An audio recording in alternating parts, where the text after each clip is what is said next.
Hello, good morning. You are watching QTV this morning. I am Ibrahim Asuri Balde. We are back again on another edition of This Morning here on your favorite channel, QTV. So a wonderful morning goes out to all our viewers from around the world. Wherever you're watching, we're saying good morning to you. How are you feeling? And to all our followers on our social media handles as well. And also to our brother, Ibrahim Jawara, currently in the United States. I mean, he follows this program, all the time, and he sends his comments as well. So we are back again. It's Wednesday. Today is the 20th, right? Yes, the 20th of November. We are almost at the end of, it's already the end of the year. I mean, December is coming. Time goes by very fast, and it's definitely something that I wasn't even expecting we'll get to December this time. See, it's almost here. You must be having fun. When you are having fun, really, time You tend flies. to think time passes by flies. very fast. When yes. you're not having fun, time is a drag. Yeah, it's definitely. Yeah, so we have Jacqueline Colley. Good morning, Jacqueline. How are you? Good morning, Mr. Balde and Mr. Mboj, and to you, our viewers, for always sticking through us each and every morning. Hopefully today we have a very great conversation as well. You could join while you're at home, maybe send your comments on Facebook, because we're always live on Facebook. Yes. And we'll definitely, perhaps, because Dr. Sise will be our guest today. So let's see how that goes. We have so many questions to ask him from Facebook, because it was posted that he will be our guest today. And some of you sent your questions, which are very, very interesting. I read some this morning. I'm like, okay, it's like we're going to have a very great conversation with Dr. Sise this morning. Yeah. Exactly. I mean, he would be here. Well, let's hope and pray he make it. I mean, he was supposed to be here on Monday. On Monday, but he failed us. But due to errands, he couldn't make it. Right. So, Mr. Mboj, how are you? I'm fine, thank you. And you? Very good. We are Nice. good. We're thanking God Alhamdulillah. for life. Yes. So it's midweek, isn't it? I love midweek. I sort of tend to crank up. You see, in the beginning of the week, I'm just busy, doing stuff, as it were. But then as it gets to midweek, you begin to chill a bit, isn't it? You sort of have a spring in your step. It's like looking forward to the weekend. Right. So it's a Why nice are you bright so arc. It's a Why bright are you arc. excited about weekends? I don't know. See, sometimes you don't even do anything, but the idea that it's the weekend. You're going to Right. refresh There's a yourself. feeling, just the term. just Refresh thinking yourself about and it, come back. Absolutely, to relax and have a bit of fun here and there. Very interesting. Who created the idea of weekends? I mean, Saturday and Sunday. Saturday and Sunday is like any other day, like the Monday. Actually, the weekend is Saturday. Sunday is the first day of the week. Of the week. Right. Oh, Right. oh. That's why I remember at school, what did we learn? The Sunday, days of the Monday, week are- Tuesday, Wednesday, Thursday, Friday. Always we started with With Sunday. Sunday. Oh, Right. Sunday. You're Right. forgetting that. That's Sunday. the beginning of the week. Just It not the is. beginning of the working week. Yeah. Working week, Monday. Yes. Sunday, the Sabbath. In Christian, Yeah. historiography. Sunday is really the Sabbath. That's Sunday when you is rest. Sunday. You is work from Monday to Saturday. Saturday. Sunday you rest. You need at least one day to What rest. happened to that regulation, introduced by former President Yahya Jammeh, that Fridays, I mean, people don't go to work on Fridays. There was a time. He toyed around with that idea that to make maybe Friday as Sabbath. It could have happened, but again, that would mean that perhaps Sunday people will have to go to work. Right. Stuff like that. So it just didn't catch on. All of us were just too used to Sunday being the day off. And around the world, you're doing business with everybody else when you go to work. But everybody else, Sunday, it's off. Sunday Right. is off. So really, I think there were really practical sort of considerations that Absolutely. consign that whole thing to the bin. Absolutely. Well calculated and, well put in place. Sunday, the beginning of the week. Absolutely.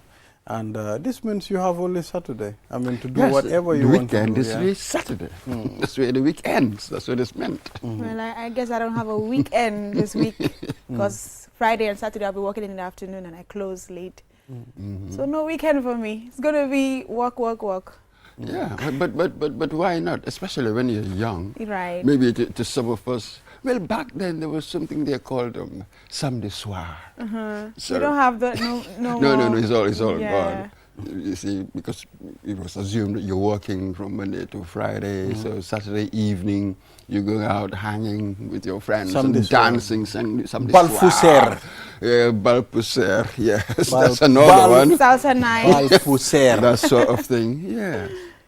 So Right. We used to have Balpuser around Bundung, Mboyo field, and when I was a little child, I go and start peeping people through the window, and I'll see them dancing. I'll be like, "Here is a Balpuser," you know. But do you know really what that means? Bal. When you talk What about is bal, puser? puser is the dust. That's it. It was where it was done and the way people dance, whipping up the dust. The puser. If you do not have that, then you are not. It's not really Balbuser. You have to It is dance something and else. your- You know, it's a Right. nightclub, sort Your of, or feet will be whatever. dusty. Oh, That's Balpuser. Puser. Balpuser. Exactly. Okay. Now I get it. Waa That's bal, it. bal puser. Okay. Loolu manjaago yi rek ñoo ko desee léegi bal puser. So we are sending love and like and happy birthday to our own Teres Korea. Happy birthday, girl. Our favorite person. Oh, Teres mu ngi nii de ndeysaan. Absolutely. Happy birthday, Teres. And Ade, get well soon. Ade get well Right. soon. We miss him waaye baal ma already. dóor Teres suma birthday wis bi fan bu gudda wér gu yaram ñu ngi laa ñaanal loo bugga nga am ko yàlla musal la si seetaane cat ak albala she's as gentle as a dove As a dove. dafa As def gentle as a ndanka dove. dafa def ndanka Really? understand nga So it's her birthday today, really? Wow, it's Yeah, her birthday it is. Oh, happy birthday. we will to her. spoil her Nice. I'll take her to Coco Ocean today Yeah. tonight is Coco Ocean Teres bu nekkee sa I boyfriend don't baa believe. ngee déglu Don't trust that. if he is Don't listening Trust it. Don't trust it. su la gisul tey si guddi amal ne maa la yóbbu Coco Ocean Koo xam Teres, ne don't trust that. koo xam ne Mun ta jox Mr. Mboy mbaxal sax. mu ngi ma dig Mu ne mbaxal Coco Ocean la laa yóbbu. one week. so am I that poor mënu maa jox Mr. I Mboy do mbaxal? not We are not No. saying you're poor. But if you're not poor, why didn't you give him? So am I- 2 am I- weeks now. am I that Absolutely. ma ne Two weeks mbaxal now. bi So ma ne 2 weeks. xoolal mbaxal bi fu mu nekk ak suma yoon bi du benn Lu tax nga promise? mbaxal bi fële la nekk Kanifing Why did you man promise? Lamin laa digga Why did you promise? You have a waaye car. dina ñëw You have fii a be- car, Balde. You have a car. hold on week bi rek laa ko promise week bi balaa moo ñëw di nga cop sa mbaxal bi bul worry Waaw, baax na. léegi Tey Thursday la. tu Tey mbaxal la Wednesday la. tu Thursday, mbaxal la Friday. We'll waaw. come back here on Monday. No, and don't we'll worry. still talk about it. Xam nga léegi su xale gudde sa dafa soof. ah Da nga ñëw jox ma ko sama ne la ah boy man daal tey No. fii ma like cop mbaxal. non waaye mbaxal Yow boobu nga boy dem toog cop ko. Xam nga wa. Oh, good. I know so léegi lu ñoo def let's move on and let's Yes. take a look at the code. Right. And today's code is unity is strength and division is weakness. Unity is strength and division is weakness. It's kind of old, isn't it? Right. It's this sort of thing. Mm. Balabana. Yeah? You sort of open the floor. Yes, unity is strength and division is weakness. A united minority can always outshadow a divided majority. Right. I like that. I Right. like that. Understand? Exactly. Balde Yeah. is on it today. This is what it's telling you. Gradually, there are baby steps. You'll be there. You'll be there. So you've been taking baby steps, It's like but these babies are growing up. It's They're like I'm growing. getting Yeah, used to your it now. babies are growing I'm up. getting used to it, Jacqueline. You are. So Lola, like it's about That's a beautiful way It's- of, yes. of describing this code today. it's about unity. It's about coming together as one, doing to achieve a goal. Right. Once you all unite, you should be able to achieve what you all looking for. So it's telling you unity, one love. It's better than hatred. It's better than division and the like. Right. And it even links to the other thing that we usually say, united we stand, divided we We fall. fall, absolutely. Right. Absolutely. So, going, It's telling all us the same thing. yeah. Right. But I love this morality tale. Apparently, you had this father, yeah, and the boys with his boys. The boys are always quarreling, fighting, and that sort of thing. So when they said to him, okay, do you know what? Go to the bush, get us a bundle of sticks. You tie it with twine, you know, hard thread. Right. Yeah. So they did that. So they came back. So the father said to one of them, here, I want you to break that. The boy tried, couldn't. Give it to the other one, break it. Tried, couldn't. None of them could. Then he said, okay, let's untie it. They untied it. So each was given each stick. Break it, pop. Break it, broken. pop. Everybody could. So the father said, you see, you have to unite. You have to be together. When you are together, you'll be difficult to crack. Yeah? It will be difficult for your enemies to penetrate and destroy you. So that was the moral. You see, with the sticks, individually you could break them, but as a bundle you couldn't. You can't. That was a Right. fantastic lesson that the father gave his kids. And that's really what this is about. Exactly. And we have so many things to take example from. Like we even see these things in movies. Like people act this in movies, so you get to learn from, because movies are meant to educate. You know, kind of. You know, especially me, I watch a lot of Nollywood movies. You see, where, for example, this scenario that you just explained, Yeah. I watched a movie like that. Absolutely. Where the brothers were always fighting and the father Absolutely. used the broom instead to Absolutely, show to them, show them, yes. that once you stand together, you're always there for each other. You're united. Nothing can break you. Nothing can come in and divide you because you are united. But once Absolutely. everyone has their differences and it is not settled, it will be very easy to break you people. and- Absolutely. Right. Absolutely. And it's interesting there that you watch a lot of Nollywood movies. Right. Or is it a generational game? Is it a generational thing? Our time, you watch a lot of Hollywood movies. Right. Yeah, but I'm not sure whether your generation, Yeah. you are into it. Now, Nollywood has come up. When it was Hollywood, And I think I watch you only did- Disney movies, cartoons. Okay, so I stuff like enjoy that. cartoons. All right. Right. Well, we grew up on Hollywood movies. Uh-huh. Unbelievable. We now have the we have the Nollywood, Hollywood, yeah. we have the Nollywood and the Bollywood. Bollywood, Yes. absolutely. I also enjoy Bollywood. You have all these woods Right. coming out of the woodwork. Ghana, what's wrong? What's Ghana's own It's thing? Gollywood. Gollywood. Yeah. So But very soon we theirs also is just have as Gam- What ours. about Gumwood? Gumwood. Yes, very soon. You know. No, but you see, with our problem now, Uh-huh. what is unity? How do you stay united? I think that's really, it is easy to say that let us be united, Right. but how do you stay united? And you sustain it. How many times have you seen sort of groups come together to form whatever political party or whatever association, but somehow, sooner or later, it breaks out? It breaks out. Why is that? I think this proverb is also inviting us to think about what it means to be united Right. in that sense. And I think, Mr. Balde, what do you think? What do you think? What does it mean to be united? Because surely you can have two people in the same on the same side, but you can disagree. Does it mean that you are not united? You are not united. What does it mean to be united or Well, disunited? to be united, it's. I think to be united is sometimes, to agree and disagree on certain things, but the goal remains the same. You understand? But what makes you united? What keeps a group together? Well, I would Coming say together and having the same intention, and at the same time having the same goal to achieve a particular thing. Okay. That can unite you. You understand? Having the same goal to conquer something that can unite you. That's it. Especially when the enemy is a threat. It is easier for us to be united when we face a common threat. Right. Let's take a look at 2016. Right. Yes. And, We and were all respecting each united. other's opinions as well. That's it. Respect. We were going to come to that. Okay. The emergency kind of situation that would force you to unite, otherwise you would die or something. You know, it's a Right. life and death question. Right. Then you'll unite. And the voluntary stuff. What keeps the voluntary stuff alive, active, kicking for years sustainably? There must be certain fundamental values, You know, there otherwise is a it will break. temporary, unification, and there is a long-term unification. at some point. You unite to achieve something, then you part your ways. You understand? That is the coalition 2016.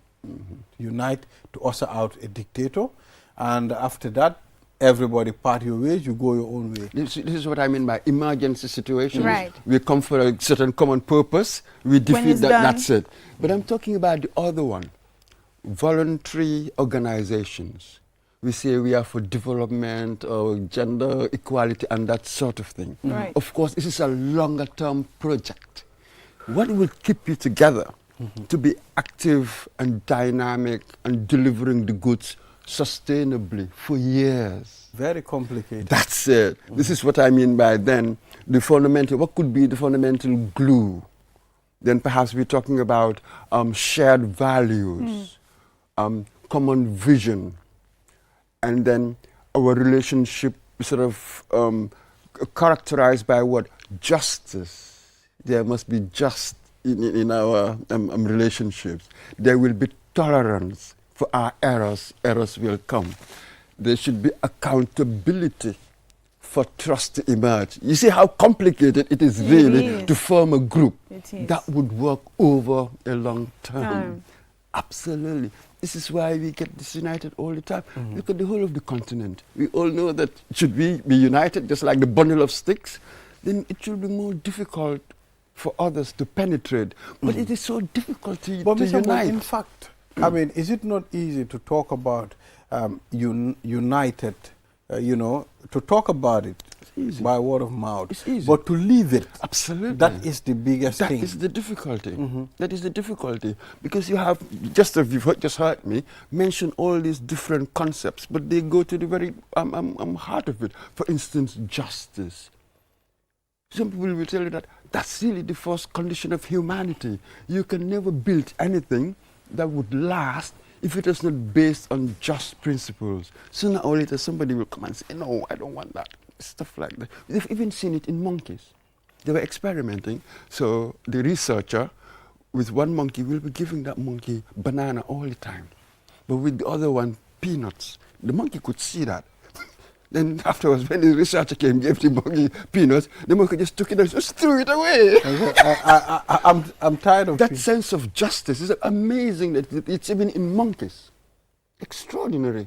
Right. Much more so in us. Right. So you can never run anything successfully in the longer term, an organization with people, if it is not based on just concepts, isn't it?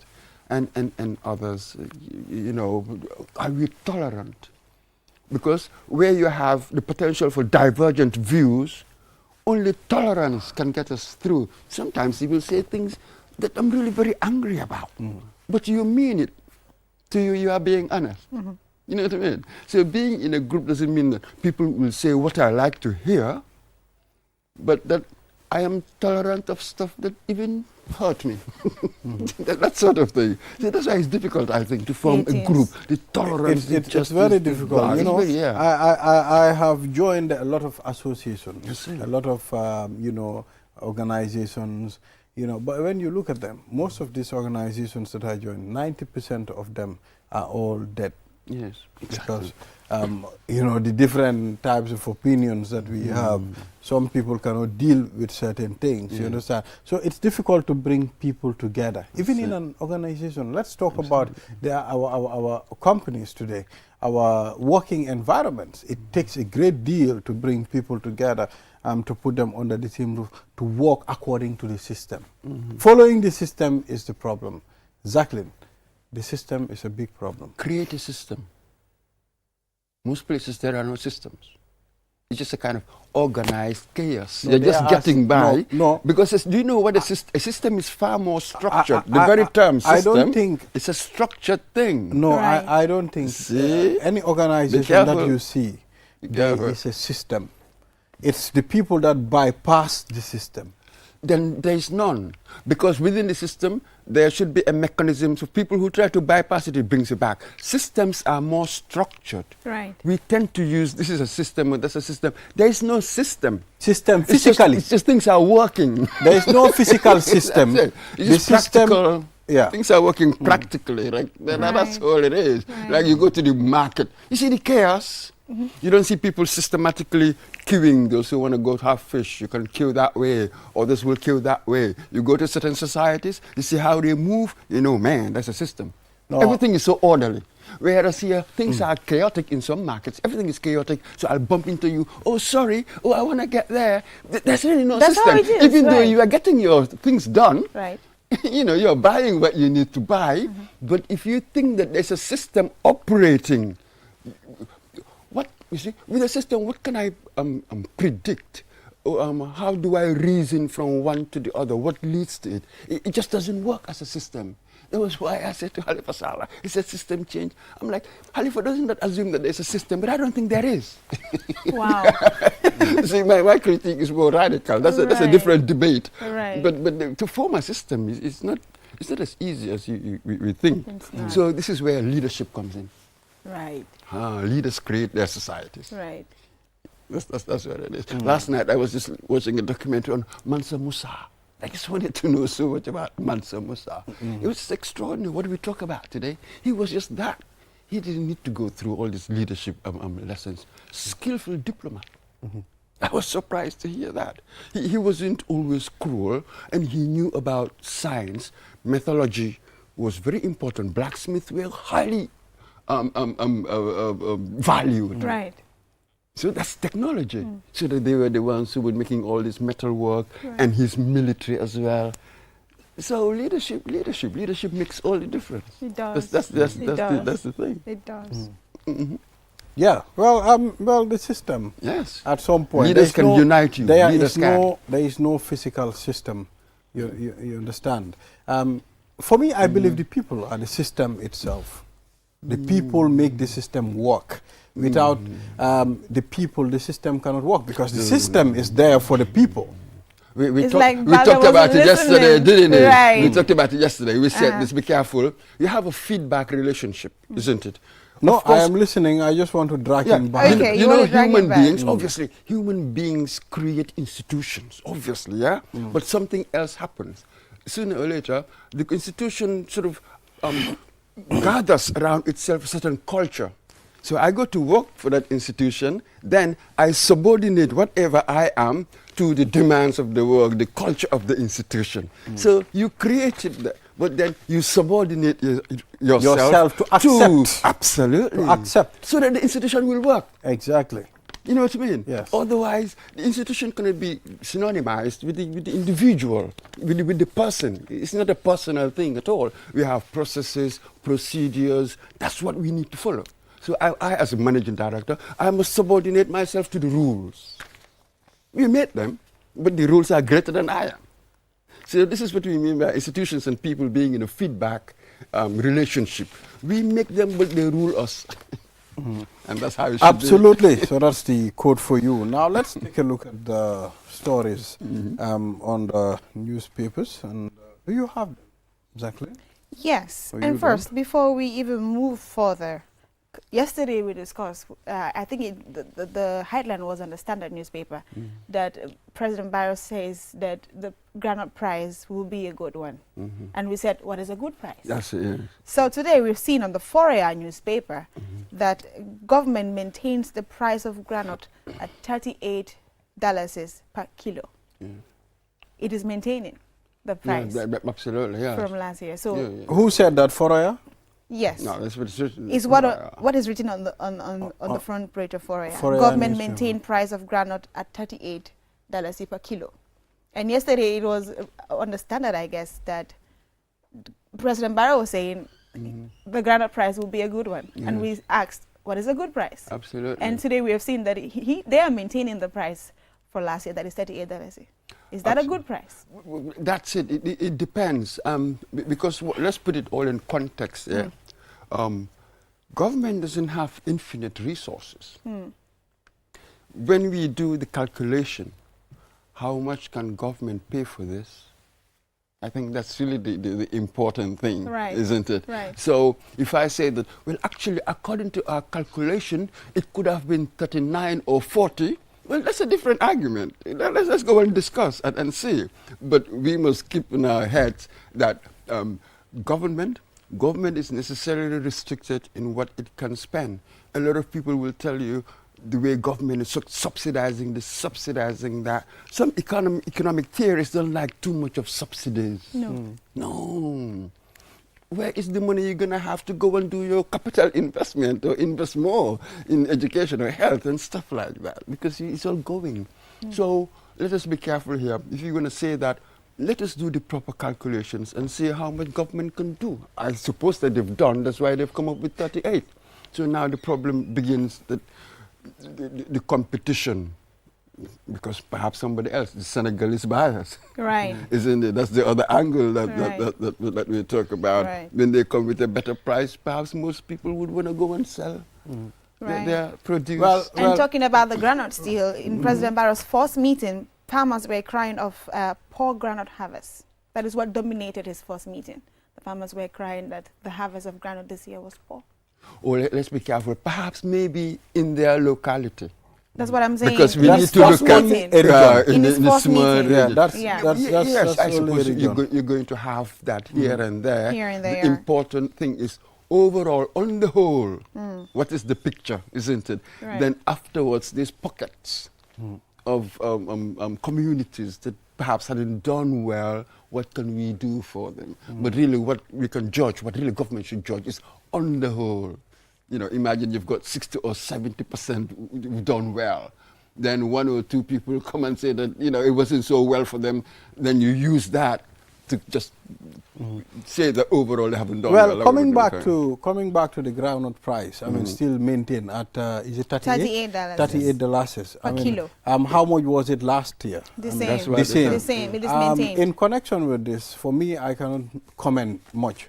I need to understand where did Foroya get this information, and at the same time, we need to understand at what stand did President Barrow said there will be a good groundnut price this year. Probably he already done his homework too. Nobody knows. Maybe he knows why he said that. Probably they will increase it as well. So I cannot comment on that. And let's be careful here.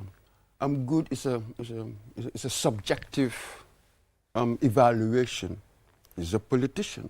Of course he's going to say that. You know what I mean? Right. What is good? It's subjective. What do you mean by that? So for me, that is really not the problem. Yeah? My problem is the actual amount, $38 we are told. How did government work out that this is really all that we can do? For me, doing depends on capacity. What is it that you have? What can you do? This is how we must deal with our government. Understanding how it does things, knowing how it calculates, you know, what it does. Then on the basis of that, we can have a debate. Then somebody else can come and say, according to your own figures, this could have gone on to $39 Right. or 30 or 40. When you're dealing with huge amounts, these dollar to dollar differences can be massive, isn't it? So that's the kind of discourse, the kind of rational discourse I would expect with government and stakeholders and citizens and that sort of thing. What is doable? We shouldn't be sort of crying for the moon. You know what I mean? What is doable? Then we, both of us, everybody can be honest. And you need honesty, good faith for these things to work. We talk with good faith, it can work. Right. What else do we have, Balde?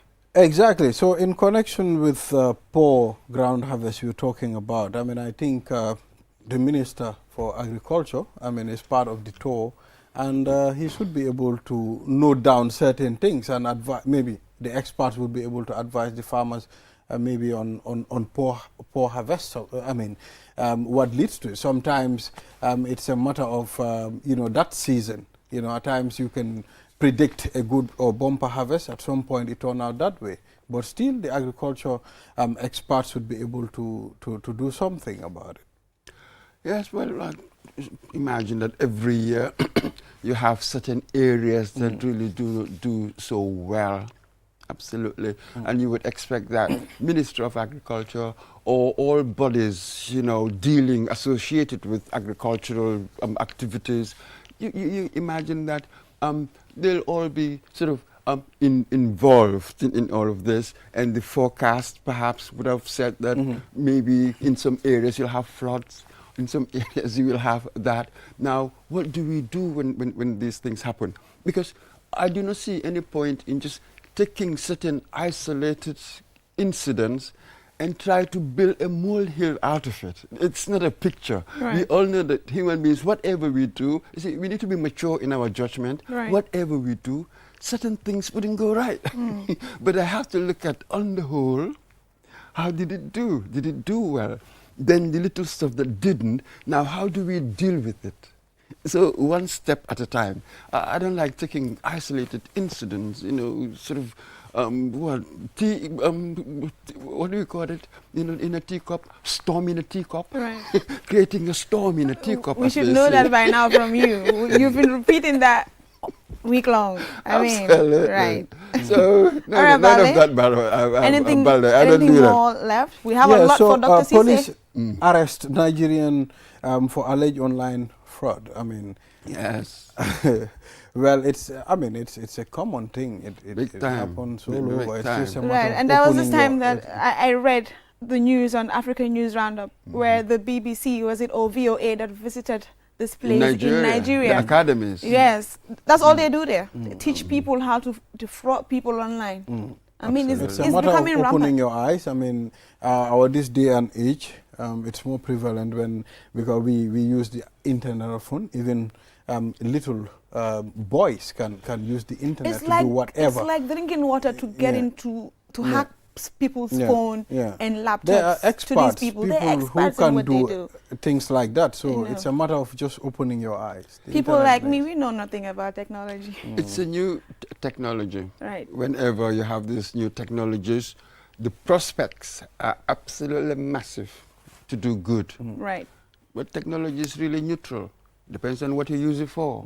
Any system is as good as the people. Right. Isn't it? So you're going to have the baddies, whether you like it or not. Right. So what do you do? That is why today going to study about tech security. I expect that should have a lot of money in it because every company you'll be thinking about security of your system. The others would want to hack it. So this is the world we live in. You have to respond to that. How do you strengthen your system? How do you provide it with the right protection against these things? This is the reality. It's not going to go away. We're not going to complain about it. We're not going to appeal to people's moral sense. That doesn't work. Right. So just be realistic and have a good system. And perhaps your law enforcement, how do you upgrade them so that they can tackle this new threat now? It's all new, the whole world. Everybody's struggling to keep up. It seems that governments are behind. Definitely. And the baddies are sort of ahead. The So everybody. baddies. Okay. it's just like a system where you have the virus and the antivirus. Antivirus. At some Thank point, you very it comes much. with it. I mean, the good, the bad. Absolutely. When you have the internet generation, you must have people who have different intentions. Absolutely. You understand? So it's a matter of how you are going to become an antivirus to be able to protect yourself. Right. Yeah. So. Well, that's the Definitely. challenge we face. So in our age. I'm seeing the president of the Gambia Transport Union justifies presence in Barrow store. Oh, is that Omar Cisse? Yes. Yeah. He's justifying why they are part of the tour. I mean, you know, probably maybe if you got the papers, we would have. Has anybody delved into it. questioned Probably. their presence? Those are the- Yeah, why? Probably. For them to do that. Yeah. Because I'm thinking, why? Why should anybody question it? Gambia Transport Union, okay, fine. But you mean they cannot support a party if they want to, for instance? Right. Or maybe they don't necessarily supporting a party, just as Bojang Sisa was trying to make a distinction between political event, you know, in the general sense, and a party political event, a partisan thing. I think that was the distinction that she was trying to make. Right. So, if the Gambia Teachers Union, whoever, Gambia Transport Union, they want to join the people tour, I don't see any issue in it. Right. Is that, you know what I mean? Right. I don't see anything substantive Right. in it. You know what I mean? I don't have much of a problem with that. Maybe others do. So. Well, and the Gambia Transport Union, it's not an organization that can be censored when it comes to maybe going with the It's a president on voluntary- tour. Yeah, that's what he was a voluntary- it's a voluntary I don't organization. think I whether don't think a problem really. the Gambia Transport Union going with UDP or NPP or Anybody. PPP, you can Anybody. join anybody, Yeah. as far as Yeah. you are part of the, the system. You should be able to join them freely. You know, sometimes. Because I don't think there's anything in their so-called constitution that tells them that you cannot do this with political parties. I'm not sure whether there's any provision like that. If they're going against the provision of their constitution or whatever, then maybe. But I don't see, otherwise I just don't see any issue at all. Most definitely. I don't too. Yeah, so let's deal with our last story. Then Mr. Mboj, then we will be like, bye for, what do you Then have I there? can be off to my A&R. Absolutely. It's all up to you now. Do we Okay, say goodbye to Mr. let's- Mboj? let's- She's the master The of FAB ceremonies. Right. The FAB Foundation supports, 40 female students. We've been saying they've been doing tremendously well when it comes to supporting, especially female students, whether it's education, healthcare. The other day they were here and we discussed about what they were doing to support before end of the year. So they have highlighted certain things that they ongoing projects, the maternity wards, and a lot of things. So I think it's a step at the right direction for them and for everybody. Yes, you expect foundations, especially these charitable really, foundations, to be doing good for the community. Most definitely. And the FAB Foundation, they've been involved in health and other areas Right. for a very, very long time. Yeah, and most of these foundations, once they are launching, what they will usually say is, we are a charitable organization. This is what we want to focus on: improving the lives of girls, the health sector. So if they're doing that as well, it's just what they are meant to do. And yeah, supporting girls especially is very, very important in providing, let's say, sanitary materials and stuff. We have so many young girls who find it very difficult even to get a pad once it's that time of the month. So them doing that, is laudable. Exactly. Very significant. It's expected. So thank you, Mr. Momodou Mboj, for talking to us on QTV It was a pleasure. this morning. Always learning. Engaging. Now I allow you to call him an intelligent man. Yes. So I've passed your test. Yes. Now Your criteria. Now This you're guy. qualified. You can call him that now.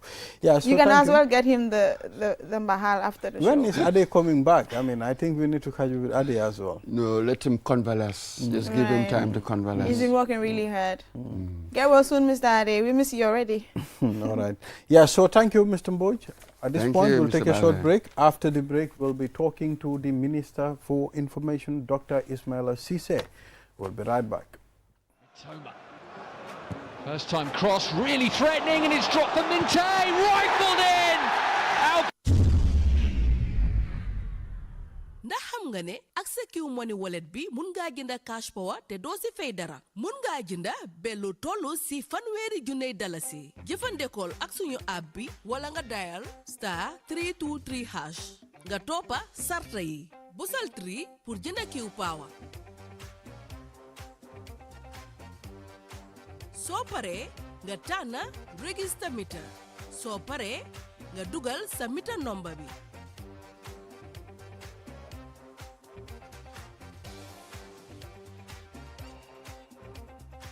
dial *323# nga toppa sarta yi busal 3 pour jënda Q power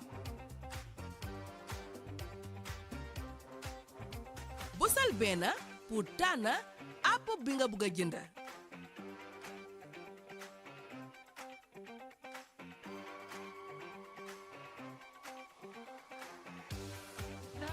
te it di nga bànneexul si free call bu la Qcell di may saay boo dugalee xaalis pour jënda Q power pour am si lu la leer koolal 133 Q Money suñu kalpe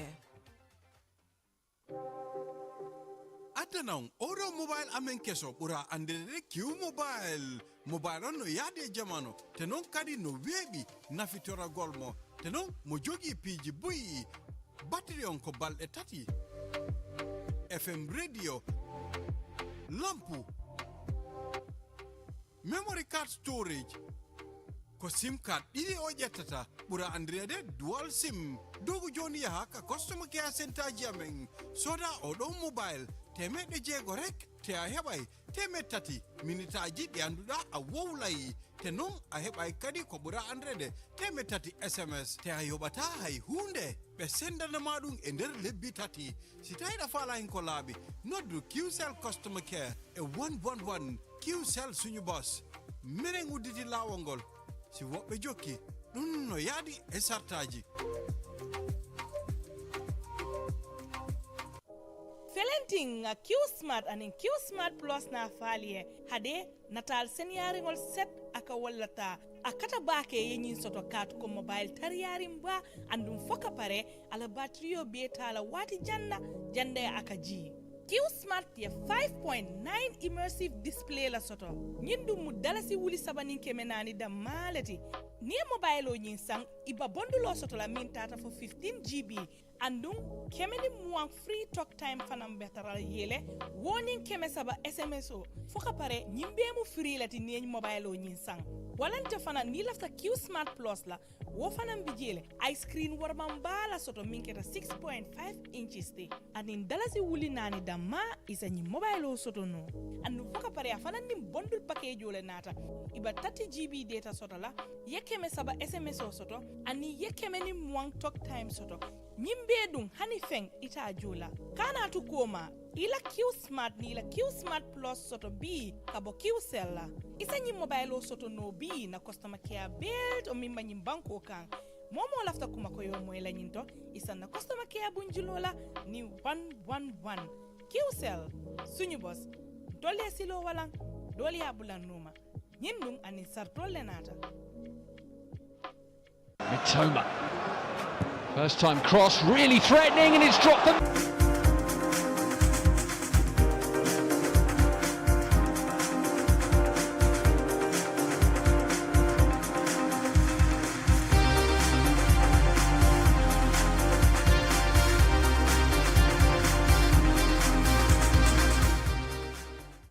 Welcome back. You're watching QTV This Morning. I am Ibrahim Asuri Balde. Like I said, after the break, we'll be talking to the Minister for Information, Dr. Ismaila Ceesay, and on some of the government policies and their impact.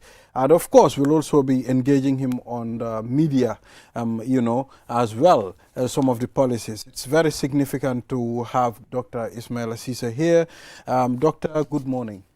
Good morning. It's good to have you here. Is this the second time or the third time on this program? For this morning, I guess it's the second time. It's the second time, yes, with Jenna Bosonko the other time. Exactly. Yes, but Doctor, we have Usman Jata, our reporter, is with the president, tour at the moment. We'll engage him on the program before we delve into the conversation. So, Mr. Jata, good morning. How are you?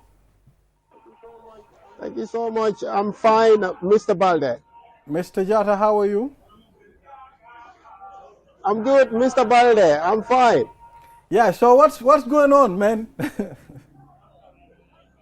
The tour is going very successful, Mr. Balde, and I must say people are very happy with the president coming to visit their communities, equally as well, knowing the problems they are going through. So it's something quite significant for both the people and the president, and they are very happy with the projects that the president has launched in their communities, most especially the road infrastructure projects that he has launched in various communities. The problem of transport has been a major problem, and for the fact that it's a nightmare, most of these projects are shaping the lives of these communities. One important project is the Nyomi Hakalang project, which is progressing very well. And from what we have heard from the project coordinators, by February or March of 2025, the project will be completed. So it's a very significant meeting, and things are going as expected. Yes, at the president's first meeting, he met the farmers, some of them talked about the harvest this year. And he also talked about the groundnut price, you know, it's going to be increased. Now we are seeing a different story on the newspaper that the groundnut price is still the same. What can you tell us about that? Sure. The issue of groundnut has been one of the things discussed at the meetings. And at his first meeting in the Nyomi Bantanding Wolof, farmers have raised concerns with regards to this year's poor groundnut season. They have revealed that this year's rainy season is not very good for them when it comes to like groundnut production, and they have called for support.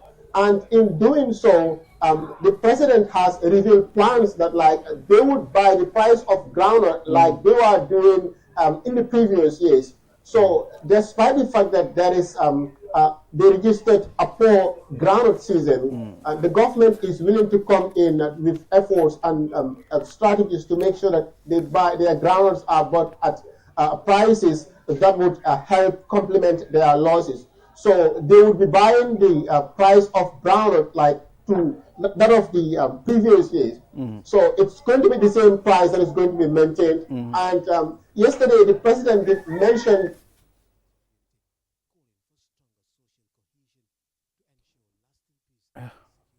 Okay, all right. He talked about the groundnut, but I think Doc will be able to enlighten us more the studio. So, Doc, you are welcome again. Thank you. On this program. You know, thank you for coming. We were expecting you on Monday, but due to your busy schedule, you couldn't make it. Yes, unfortunately. Yes, unfortunately. Yeah, so let's talk about some of the ongoing projects. We've seen you know, we've been very busy informing the general public as to what the government is doing. We've seen the Mansa Kunda, we've seen the press conference all the time for the people to be up to date on some of the government policies. Yeah, so what are some of the priorities when you were appointed as minister, and have you addressed them? But quickly, I'll answer that question happily, but let me just weigh in on the groundnut Okay. To give you more information on that. Remember in 2022, the price was $28 per ton. And 2023 was $38, a $10 increment to the price of groundnuts per kilo. That's 38,000 for the ton. Okay. Now, remember, last year, the government put aside $1 billion to buy groundnuts from farmers. Then the supply of farmers far exceeded what was expected. Government had to come in and chip in another $500 million. That is totaling $1.5 billion to buy the groundnuts from the farmers at the price of $38 per kilo. You know how much government resells this? No. $20 per kilo. Government loses $18 per every kilo they buy from the farmers, just to subsidize the farmers, in addition to spending $1.5 billion in subsidizing fertilizer. That is why the price of fertilizer has significantly gone down to $1,150. In addition, hundreds of millions of dollars were subsidized also to buy seedlings for farmers for many different cereals. In addition, money was also pumped in the millions of dollars to clear land for farmers, just to make sure that their operational costs, their output costs are lower. The issue with the poor harvest of the groundnuts, we're not sure whether it is sporadic or whether it's a general trend. Initial empirical evidence which comes out right now is that it is a bit sporadic. NARI is doing research right now to find out what is the problem. So what happened, the groundnut comes fine, but there are no or very little seeds inside. Is that anomaly? So they are trying to find out what is the problem. The initial empirical evidence suggests that those who planted later in the rainy season, deeper into the rainy season, they are the ones experiencing this problem. But like we said, we need to find out what exactly is the problem. And that is what NARI is doing currently. But it is not a general problem. There are those whose groundnuts are coming out very fine. But we realize in some communities, their groundnuts are coming out like that. But just to assure the public that the government is buying again at $38 per kilo for this year as well. And remember also, the price is determined by so many different factors. And remember also, it is highly subsidized because government will have to now go and sell this at $20 per kilo. Yeah. That's clear. Okay, so yes, let's go back to, the question. That is, what were your immediate priorities when you were appointed as minister, and have you of information, yes. Right. media and broadcasting service? Right, Yes. and have you addressed them? Well, of course, we're addressing them. My priorities were to reinvigorate the sector and to ensure the gap that existed between what the public knew that the government was doing and what exactly the government was doing is breached. Because there was clearly a gap. The government was doing a lot, but clearly the public were not informed of most of these projects. There was that communication was a bit lacking there. And we've done that extensively by developing innovative initiatives like the Mansakunda program, which brings ministers from different sectors and their entire agency heads to come and face the public so they can ask questions but also discuss their vision in their various sectors.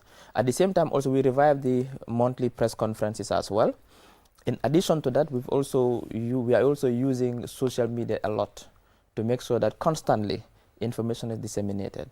In addition to that, I also go to Peter Gomez, the radio on Coffee Time every Tuesday morning to discuss government's plans and achievement. But also in addition, I also host a radio show in the local languages at GRT's radio on Thursday mornings, and where I just give updates as to what government has been doing in the past week and open the lines, and people call from all over the country asking questions, and then they get clarifications but also answers. That is one. But on the policy side also, we are working towards making sure that we bring in the right regulations, because we need to do what they call the digital terrestrial transition. We need to go digital. This is an ITU regulation from 2020 that all countries has to move from analog in their spectrum to digital. That is broadcasting service, where we separate production from broadcasting.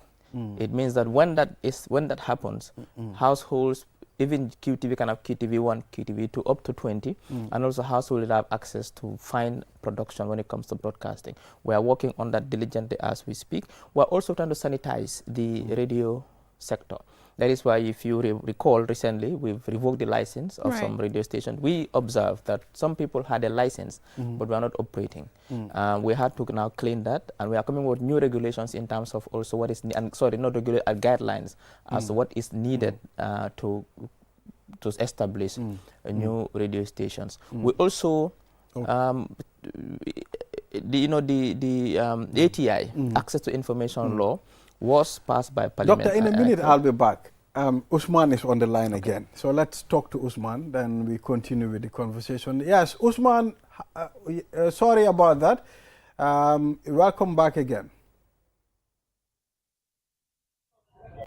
Thank you. Thank you, Mr. Balde. Yes, so tell me, where are you now? And is the president still on his meeting in the North Bank? And can you tell us the location for his meeting today?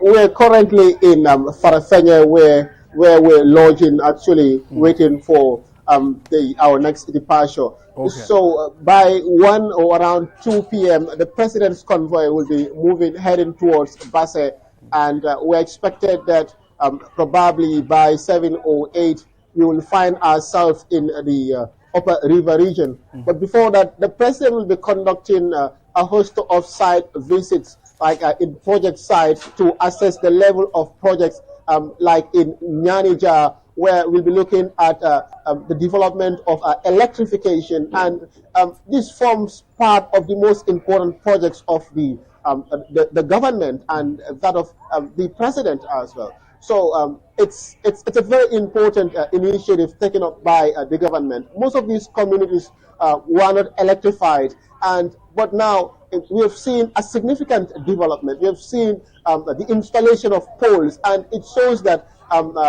before the end of 2025, most of these communities may be electrified. So it shows a very significant development from the side of the government. Like I said earlier as well, with regards to road infrastructure development, a lot of improvement is taking place when it comes to the area of road infrastructure in rural areas, more especially in the North Bank region. This is connecting communities, and it's expected that it will boost the economic activity of the area. It will also lower the the rural-urban drift. Like that is like people moving from rural areas to urban areas, and I think this is very significant for the country. Exactly, it is very important and significant for the country. So, Usman, we are looking forward to more updates as you reach the URR. Sure. Thank you, thank you. Doc, let's continue. Yes, like I said, one of the landmark achievements of the government under the leadership of His Excellency the President is to enact the Access to Information law. Now, this ensures proactive disclosure of information. It's best practice across the world. It means that now any citizen, this law now makes it legal and makes it a right for every citizen to request for information from any public official. The Act clearly defines, obviously, the channels you have to take to do that, and you should not be denied that information if it's in the public's interest and if that information is not confidential for obviously security reasons.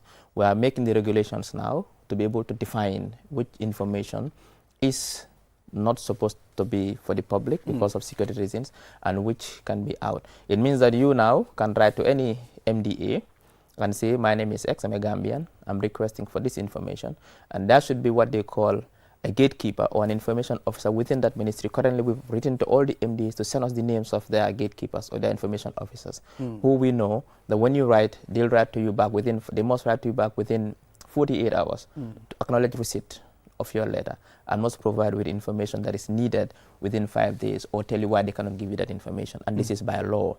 Now, we are also, so this is very important because what we want to do is to make sure that there's what they call proactive disclosure. We want to make sure that the public is always informed of what the government is doing because this promotes accountability and transparency. The government is accountable to the people, the taxpayers. Therefore, we must report back to the taxpayers what we are doing and also listen to them in terms to know what their aspirations are, what their challenges are, what their concerns are. That is why what we've done is, under the Ministry of Information, there's an operational arm called the Department of Information Services. They deploy information officers to every ministry. Now, these information officers are the focal point in terms of information dissemination from that particular ministry. And they're the ones that handle the websites and the social media handles. Recently, we organized a training for them, a 5-day training on social media management, so they're able to better communicate to the public what their different ministries are doing. So we are trying to reinvigorate this sector. We are trying to come up with new ideas. We are trying to also making sure that the national broadcaster also is up to standard, but also it's to serve its purpose. Yeah, that brings me to this question about what measures you're taking to ensure that there is greater transparency and accessibility of government information to the citizens. Well, that is what we are doing. This is enacted now, the Access to Information law. It means that you, as a citizen now, can write to any MD and request for any information. And that's right. But is it really effective? Of course, we've just, when I came to office in March, in July, I confirmed the commissioners, the ATI commissioners. Now we operationalize them. They have an office in Fajara. And it's operational now. Now you can request for information. There is no cost. Anybody who denies you that information without any tangible grounds commits an offense because it's an act, it's a law. Not only that, we are not even waiting for citizens to give us information. Currently, there is information overload. What we are doing is to make sure that we pump information. That is the proactive disclosure.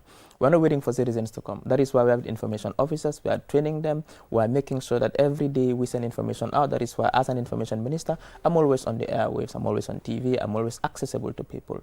And also, I'm always accessible to journalists who can call and ask for information.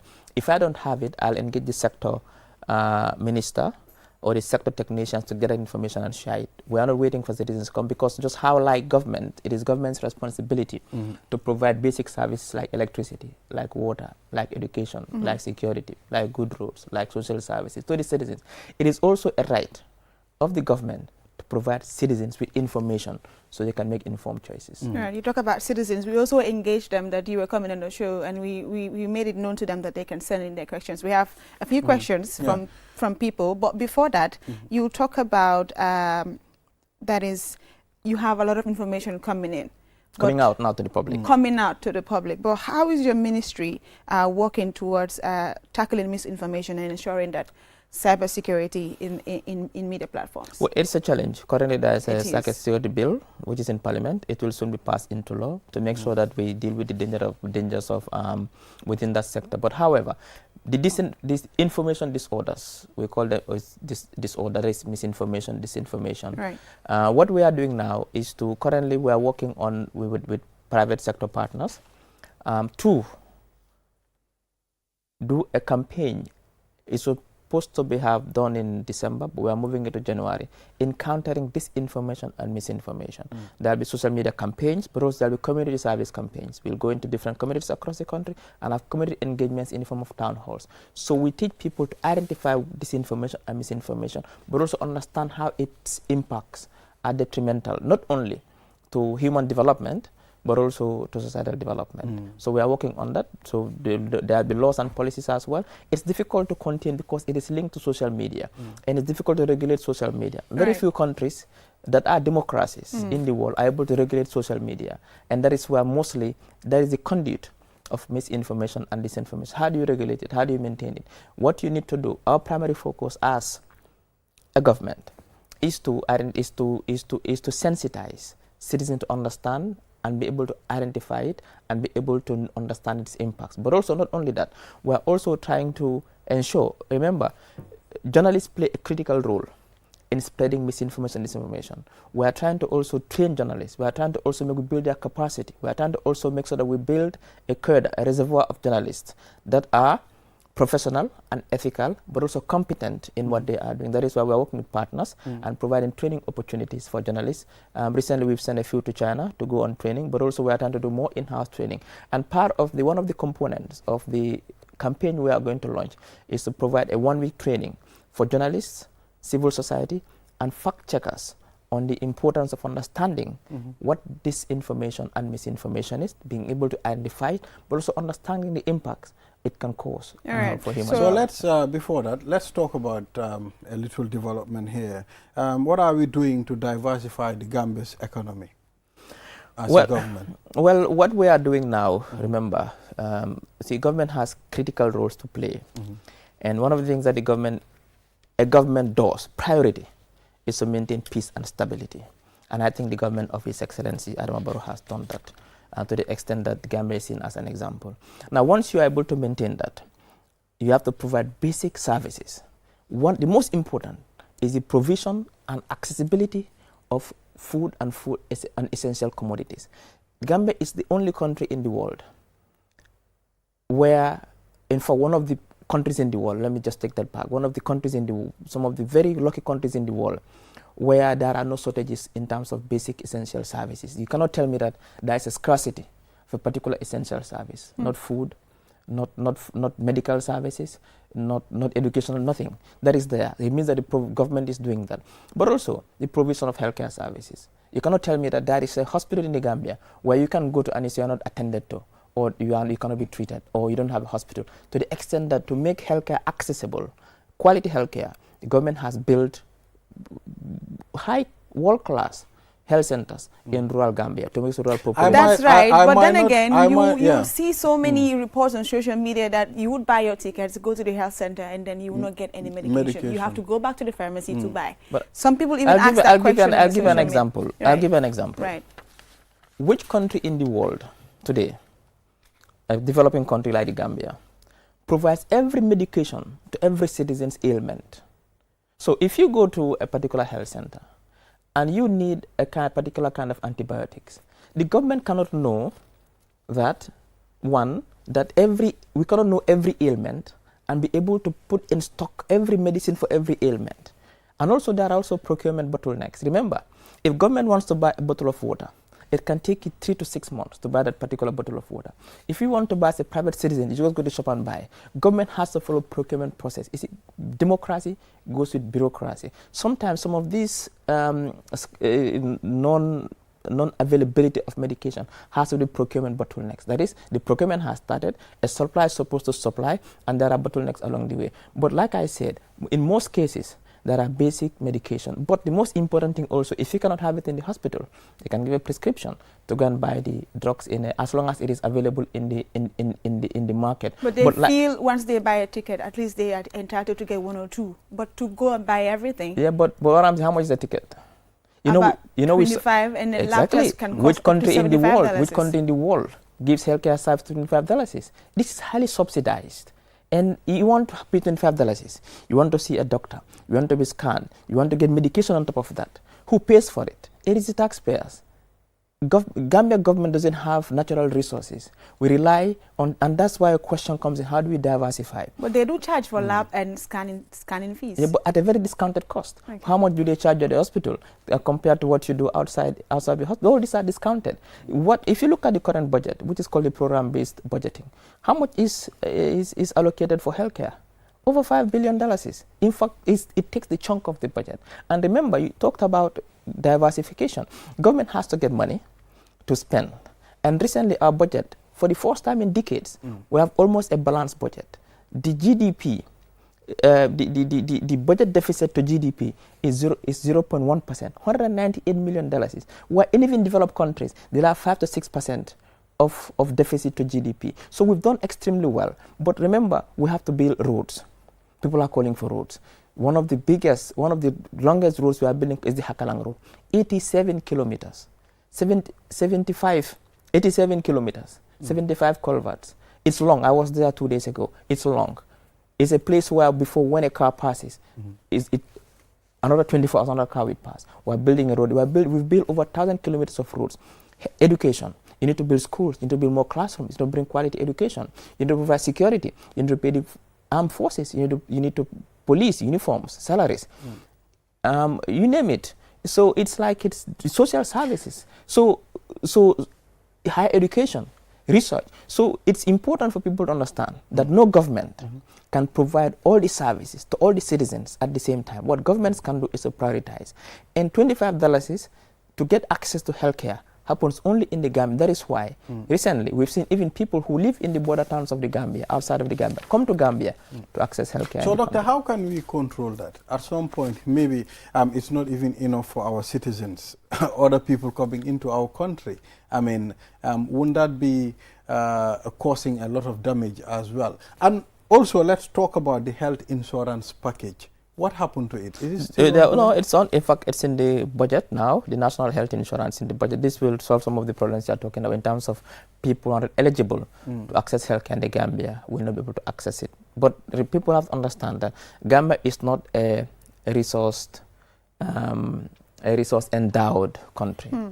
We are a developing country, but the way the leadership of His Excellency the President has now taken some fiscal measures to ensure that now the budget is aligned to the National Development Plan. That is, we focus more on outputs than inputs. What are the inputs? Fuel, vehicles, and those operations. Now we're aligning it to the national NDP. That is the social services, healthcare services, education services, social services. And remember, we're not only subsidizing, I mean, look at the subsidies we are doing in the agricultural sector. 1.5 billion in fertilizers, another 1.5 billion in the purchase of groundnuts, hundreds of billions in seeds, hundreds of millions in seeds, hundreds of millions in clearing land for women. Recently, with the Giraffe project, in Bantanding, 51 million was distributed, $51 million to 53 people. Yesterday, 21 million was distributed to 20-something people. All these people are in the agricultural sector, in poultry, in cashew farming, and so on, so just to help young people. But the most crucial aspect of it is that now our budget is almost a balanced budget, like I said, 198 million, and government is making sure that we prioritize the budget and engage. Look at higher education. What are we subsidizing? Gambia is the only country where the government builds a university in a place and takes students from where they live to go and learn at that university by providing the bus service at a well-discounted rate. We spend $33 million every year to provide this bus service for UTG students to go to the governments will say, you know what? Our job is to build university. Your role is to go and learn. If you want to go. That's your role. Not only that, students are still complaining that there is scarcity of buses. We've seen it all over social media. That's an operational issue. Okay. That is a planning issue at that level. Okay. What government has done is to provide that service for the young people. But is that a way to remedy that situation that is for the university operational level, for them to deal with that. And that's not a policy level for us. For us, it's a policy that the buses will be provided for young people are paying $33 million. Now, who controls how much is deployed by the GTSC? That's not the job of the government. But the most important thing, what I'm trying to tell you is that out of 7,000 students, government is paying full scholarship for almost 3,000 students at UTG. In addition to that, we've built a brand new university. We are building brand new USET university, and we are also subsidizing their bus to take them to the university and learn. Other countries they'll tell you, find your way. It's your choice to study. Yes. You go, you don't go. But we are even taking them from where they live, from you go along the streets everywhere for them to go and study. That's a tap on the back. I mean, it's a standard university. It is a standard university. Absolutely. But time is not on our side. Yes. It would be very unfair. We don't ask the only one more question. Right. What are we doing to address political polarization in the Gambia? I'll tell you something. You see, political polarization is everywhere in the world. Look at what's happening in the US. Go to Senegal. It's politics. Politics is what has changed now for good. We cannot avoid it. What we can do is to manage it and make sure that it's just like they say that misunderstandings cannot be avoided. What we can do is to manage it. Gambia is a peaceful country. Everyone is related in one way or the other. That's how lucky we are. Today I can sit on the radio and insult X. I didn't even know I'm related to X. After insulting him, I know I'm related to him. But not only that, let's look at tomorrow. His child might meet my child and they want to get married. That is why we need to tame ourselves. We need to be able to restrain ourselves when it comes to politics. But you cannot avoid it. What we can do is to manage it to the extent that it doesn't destroy our social relations, but also it doesn't destroy our country, which has been known Doc, to be you a peaceful are a country. political leader, CA. What is the fate of CA? Now you are a minister under Barrow's government. Is this not going to dim a CA's energy? Well, unfortunately, I'm here as information minister to speak for the government. I'm not here as CA leader, so I don't think I would answer that question. I will not even, I'm not expecting that Doc is going to comment. I'm not going to answer that question, unfortunately. So like I told you before we began, that there are some questions on social media that people wanted to ask you, and they are unedited. We did not edit any of this. It came as this. Someone named Seydu Anna Ibn Ahmed said, my question for Dr. Caesar is, what specific measures is the government implementing to ensure that essential healthcare services are accessible to all citizens, especially in unserved communities, and how will these initiatives be funded and sustained in the long term? Okay, so what the government has done, see, the President, His Excellency's vision is what they call reverse development. Before development starts in the urban areas, and the ESOPs in the rural areas. Now, in the interim, you see a lot of rural-urban migration. That is why recently 60% of our population live in urban Gambia. But urban Gambia was not built to have 60% of the population in terms of housing, in terms of water infrastructure, in terms of electricity infrastructure, in terms of policing. That is why you see that social pressures in urban, that is why now you see water scarcity. Because if you had one jar to serve 5 people, and now 20 people come and leave to use that same jar, that has not changed, because we have not had significant investments in water infrastructure since independence. Only President Barrow started doing it. So remember, that is what they call development planning. You look at the population growth and you anticipate that the manner in which people are migrating from rural to urban Gambia. We anticipate and make a forecast that in 2025, 60% of the population will be living in urban Gambia because of our policies in neglecting rural communities. I'm a politician. I've been to every part of this country, and everywhere you go, the same problem. You go to a typical community, no water, no electricity, no school, no basic education, no nursery school, no roads, nothing. Since independence for 52 years. It is only now, with His Excellency the President, that this, and you've had it with Usman, electricity is in every part, every village of this country now. This stops rural-urban migration. There's clean water in every part of this country now. We're building roads to connecting people. There's internet to connect them virtually as well. This stops rural-urban migration. So what the government has done is recently we built a brand new state-of-the-art facility in Kiang.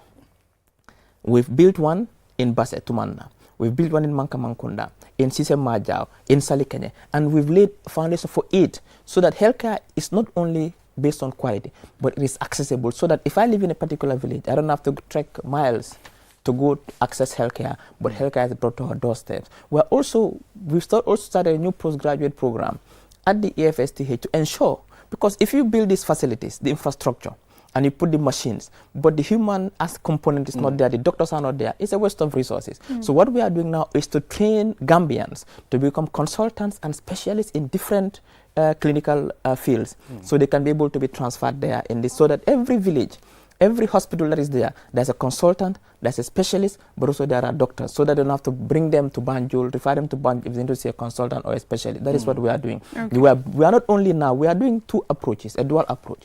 We are building the infrastructure, we are bringing the equipment, but also we are building the human resource capacity to be able to complement these, and by 2026, we will see a huge improvement and an explosion of development in the healthcare sector in the country. Someone is asking, Jibi Jallo, commonly called Daddy G, he said, please ask him, when are they going to remove the embargo given radio stations? The embargo has been going on since 2019. Well, that's a very good question. In fact, what happened was that I inherited the embargo, and when I came, I wanted to lift it.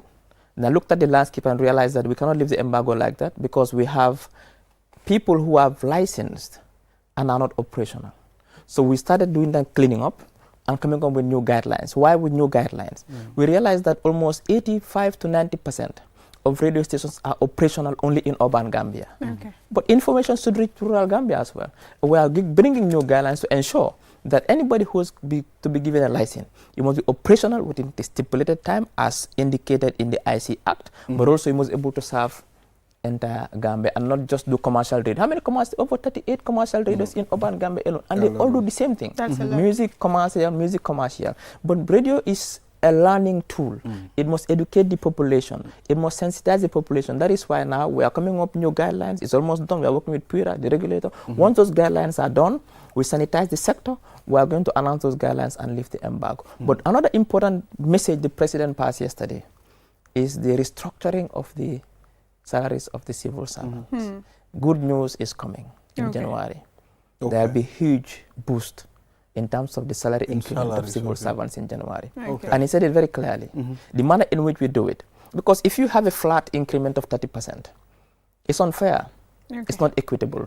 Because if I'm earning more and it's earning less, you increase it 30%, you increase my 30%, the gap is still wide. What we've done like this. Grade 1, that is why we say average 30%. People are saying 30%. It's not 30%. It's average. 30%. It means that there are those in the lower cadre who will get up to 60% increment, and those in the higher cadre will get 15%. It's from 58 to 15%. It means that in practical terms in January, like the president announced yesterday, anybody who's earning $4,000 is now as a take-home will go home with almost 7,300 in January.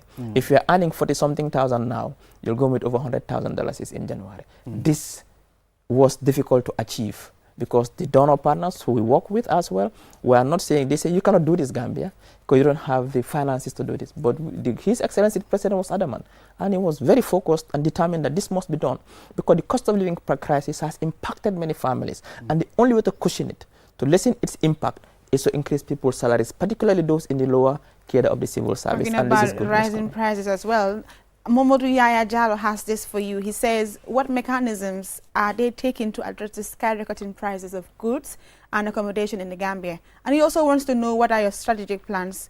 What are the plans that the government has for the youths of the nation?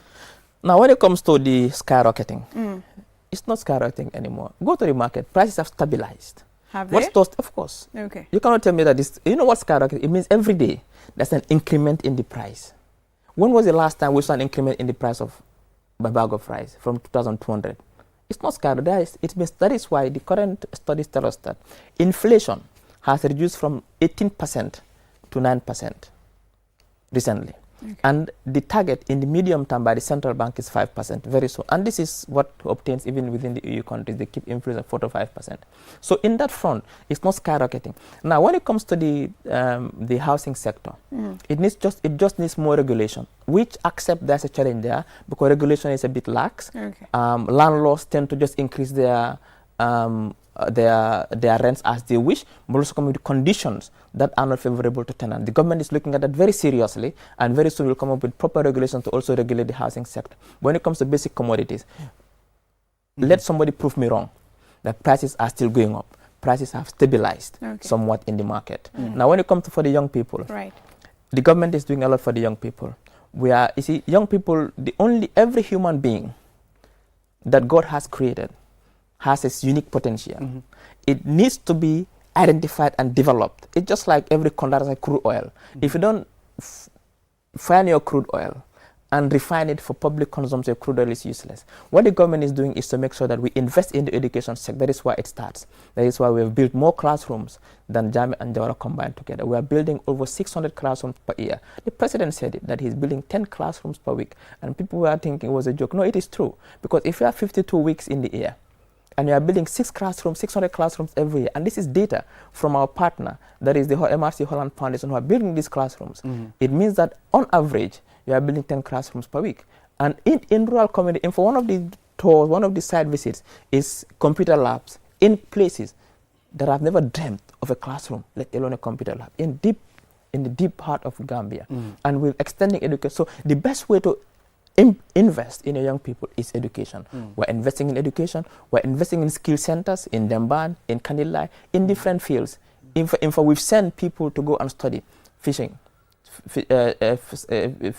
fishing in the art of fishing. So when they come back, they can teach young people how to fish. We are building vocational centers everywhere. We're also giving scholarships to young people to go and study. That is how that's the only way you can invest in young people. Because when people are skilled, they can get a job either here or anywhere. And government is very, very particular about that. That is why our budget this year is called the program-based budgeting. We're investing more on human capital, building the capacity of young people to ensure that they serve themselves and they serve their communities, but also serve their countries. Have you realized we are sort of ID cards? I mean, the issue of ID cards is definitely alarming. What is the government doing for us to start printing ID I think printing has started. The last time I checked. Because when was the last time you checked? I think a week or 2 weeks ago, I was made to understand printing has started. I can still find out because normally I get these questions from the public as well. And I normally ask the sector what is happening. But what I was made to understand that printing has started, but not in huge volumes, is those that were pending. However, what is happening, currently a PPP process is on the way. To get, SEMLEC's contract had ended. It was a BOT, and now we are getting a new partner, a new public-private partnership. Recently, the team is out of the country doing due diligence on the companies that were deemed to be meeting the criteria. And very soon, once that is done, there will be a new partner, and the full implementation of ADICA will start. But for now, I think the immigration are just doing what they have. They've started some printing. I think we can find that out. Yeah, because we had the PRO here last week, and he said what they are doing is they're issuing some, I don't know, receipts. Some receipts that people will use to go do their bank transaction, but they have not started. Oh, they have not started ID cards. Okay, then I was made to understand that they've started. That is why I said that's what I was told. But I can still find out what is happening. It's the process, but the printing has not started. It has not started. Yes. I know there is a challenge there. There is always a challenge with PPP sometimes, public-private partnerships. But we always learn from these challenges and make sure that we do things in a manner in which there is rigor and control the next time we do. What I can promise the government people that the process has gone far. The due diligence is going on currently as we speak, and very soon they'll identify the partner who will be given the mandate to, this time it's going to be a BOT. A BOT means you build, you operate, and you transfer. That is, you build a system, ID card system, and you stay in the country and operate it, and then after a particular period, say 5 years, you transfer it back to government. Now we are doing now what they call the BT. You build and you transfer. So you build a system and you transfer it to government, to the Ministry of Interior, and they'll start issuing ID cards. That is more sustainable. The time we've already exhausted all our time. Let's just shift to reforms. I don't know if we have like 2 minutes. We don't even have time. Very soon the bumper will stop this program. Yeah, so Doctor, you mean we should be optimistic that the future is bright under President Barrow's government? It has never been brighter, I can tell you that. I mean, when I speak with facts and I give data. As we speak, even though some people think most of these projects implemented by President Barrow is former President Yahya Jammeh's projects. I mean, government is a continuity. Currently, I'm overseeing the Ministry of Digital Economy. I'll give an example. Now, the minister who was there before did a good job by starting some initiatives. Someone is going to inaugurate those initiatives. Look at Senegal. I mean, most of the big projects that Macky implemented started by Ablaye. Government is a continuity. Right. Thank you, Doctor. So what do you Time expect? is up. You know, we'll be engaging Dr. Mo on this program. And thank you very much for giving us an insight of what the government is doing. And continue doing the press conference and the Mansakunda. It's Thank you. helping. Thank you. Right. Yes, viewers, so this is all we have for you. Jacqueline? Yeah, thank On you to very the much premiere for tomorrow. tuning on to this morning. Until we come your way tomorrow. Bye-bye from me. Bye.